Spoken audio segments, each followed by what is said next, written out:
when I got started early and started having some success and making some money, I was really excited. And then all of a sudden I got a tax bill and I didn't realize I had a partner of 50%. By the time you have, sales tax and property tax and everything else, I have a 50% partner that I never knew I had. And that's called the United States government. Welcome, income hackers. This is your host, Ryan G. Wright. This podcast is for individuals and families who are interested in fast-tracking their financial success. You'll hear experts discussing topics like generating a residual cash flow, building wealth through real estate, financial literacy, creating a family legacy, and overcoming your fears. If you get value out of this podcast, please subscribe, rate, and review the podcast. It's a big help to me.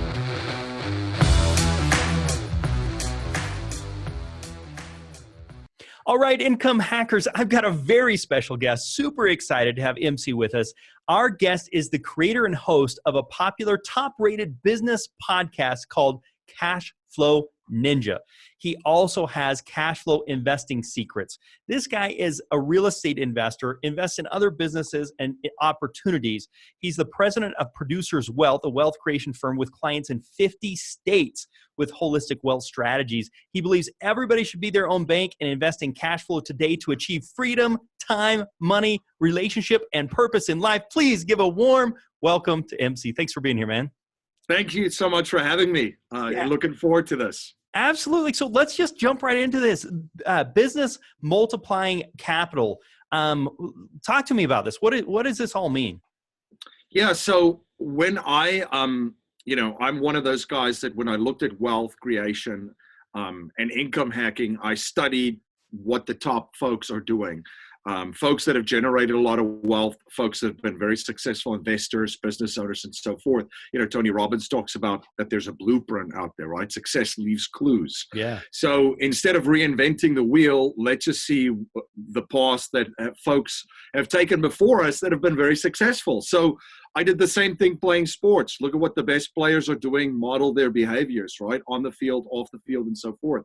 And after interviewing over 550 cash flow ninjas on my show and studying, millionaires and centimillionaires and family offices for almost 2 decades, I basically created this framework, because I like to keep things simple too, that I call the business of multiplying capital. And the framework, the wealth framework that I've put together, researching and studying this, has 4 pillars.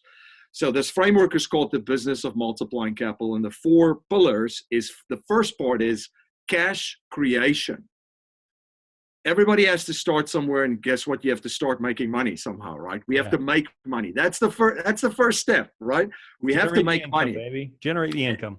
Absolutely. And a mentor taught me a couple of years ago that basically how you get to financial capital, how you make money, is combining your intellectual capital, your knowledge, what you understand, your skill set, with relationship capital. So that'll get you financial capital. So how we create cash is each unique to ourselves, right? Because we have folks with different backgrounds, different experiences. They come from all over the world. Everybody has a unique ability. Everyone has something that they're good at. So whether you do it in the capacity of a surgeon, which is a very high income skill set, or whether as a sales professional, or whether as a business owner, an entrepreneur, an online entrepreneur, that's the art, right, of how to do this. So first you got to make money. That's the first pillar. The second pillar is what we call cash capture, because you're going to make money, but a lot of people go from making money to losing money or trying to multiply it right away. You have to protect money first. So making money, protecting money. How do you position capital that you've created and generated, the cash? How do you position that effectively to do many things simultaneously and position you to capitalize on other opportunities?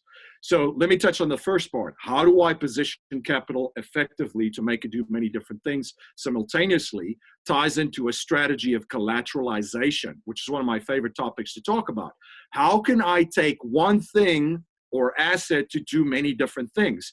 And when I first say that, people look at me like, what are you talking about? Sure. But we do it all the time. You talk to a business owner. There's a guy in our network. He went into a bank. He's got a business, and guess what? He placed up for collateral the receivables and the assets of the business, and guess what? They gave him a loan. What did he do with the loan? He bought the real estate that the business operates from. Yeah. So He's able to double dip. He's double dipping on it, which is your whole thing of collateralization. Absolutely. And then onto the third one. So we've made money. We've now captured the value in the money that we've created, right? Because money is a representation of value and a medium of exchange. On the third level, we talk about cash flow creation, right? So we've made money, we've protected the money, we've positioned it efficiently. Now we're looking at the cash flow producing assets, real estate, businesses, commodities, paper assets. Yeah, there's a lot of different ways that people, and there's an art and science to all of this, as you know. So there's a science to it. It's math, and then there's an art. Everyone has their different interests. Everyone does things differently. We have, for example, someone in our network, medical professional, very, very smart guy. What he did was he would purchase practices. So let's just say the medical practices that he would purchase, they were in buildings. So he would purchase the practices that were failing, turn them around, bring in his team, his skill set, his unique ability. He would turn it around, make it profitable, sell the practice, and keep the property.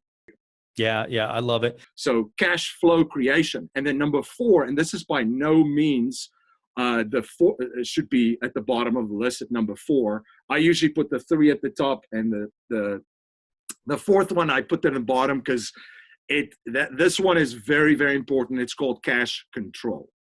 And under cash control is tax strategy. And here's the biggest lesson. I think one of the biggest aha moments, besides, discovering that things cash flow like real estate, like, whoa, besides that, and besides figuring out how banks work, the biggest thing that you need to understand is taxes for anyone to be successful. If you don't have a tax strategy, you're leaving yourself wide open to one of the biggest wealth destroyers. So well, and I love the tax stuff. I mean, when I got started early and started having some success and making some money, I was really excited. And then all of a sudden I got a tax bill, and I didn't realize I had a partner of 50%. By the time you have, sales tax and property tax and everything else, I have a 50% partner that I never knew I had, and that's called the United States government. And then when you started getting more creative and saying, oh, wait a minute, I can do cost segregation, I can buy rental properties, I can do depreciation, accelerated depreciation. I've got all these advantages that I can start deploying at that point. It opens up a whole new world, which are all legal, legitimate. The government wants these things. They want investors to put money. The reason why they do the clean energy is because they want to see the innovation on that and want people to take the risk. So how do they get private sectors to put money in? They offer advantages, which lowers the tax break. People put money into it, it starts the thing. So these are all legitimate ways of doing things. You're not trying to sidestep it. We all have an obligation to do everything we can to pay as little in taxes as possible legitimately by using the tax codes to the advantage the right way. Let's talk about an income hacker mistake. What's an income hacker mistake you've made? There's quite a number of them. So using that exact same example, so the mistake that I made there, and again, I got lucky with that first deal too. I took action, which was great. Yes. The deal also, I probably overpaid for the property. So there's the first one. And I didn't understand economic cycles at that point, right? I bought at the bottom of the market. And again, I got very, very lucky at that point because that 21-year-old did not know anything about economic cycles, the economy, recessions, and so forth, asset cycles.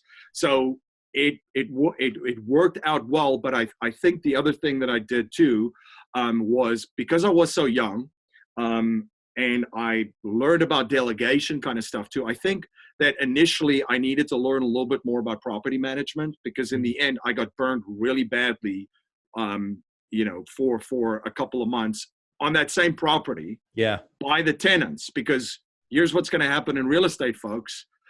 People are not going to pay rent. People might damage your property. All of the things that when you get in the real estate game, these are things that are most likely, if you're going to be in this for the long haul and buy properties, this is going to happen to you. Let's talk about a success. What about an income hacker, a big success that you've had? Yeah, I think there's there's been I'll just talk recently too, a couple of things that I share of. We talked about efficiency, we talked about the framework, we talked about collateralization. So I'll share I'll just share one of the things that we've done that's efficiently within that framework too, with regards to income, so in investments. So with one pool of money doing many different things simultaneously. So one of the examples is that my wife still had some student debt, right? So, and a lot of folks would say, well, we got to get rid of that, got to get rid of that. We spent, and we've been together now 6 years, married for 3. We've spent, I've spent over the past decade building up my kind of banking system. She came in. We've been together for 6 years. We built up hers. We built up our family banking system. And then what we've done is we've utilized and leveraged that as our cash capture to deploy and invest into cash flow and producing assets. So what we essentially did lately is just refinance whatever was left, because the rates are, I mean, it's almost absurd if you think about it. For some of the refis, if we refied that, we leveraged our life insurance policies. We invested in an energy project, a cash flow producing energy project, which then pays off all of the student debt and then pays back the policy loan from the life insurance policies. So what we did there is we took capital, we positioned it efficiently, we leveraged it through a cash flow producing investment, which provides a enormous tax benefit. This particular project, 100% bonus depreciation year one, with cash flow, paying off the remaining student debt and paying back our policy loan in there. If you got value out of our discussion today, please subscribe, rate, and review the podcast. It's a big help to me. Also, please share with a friend. Nothing is more valuable than creating financial friends who are like-minded. You can do that by inviting them to listen to the Income Hacker podcast. Bye for now, and make it a very profitable day.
If you got value out of our discussion today, please subscribe, rate, and review the podcast.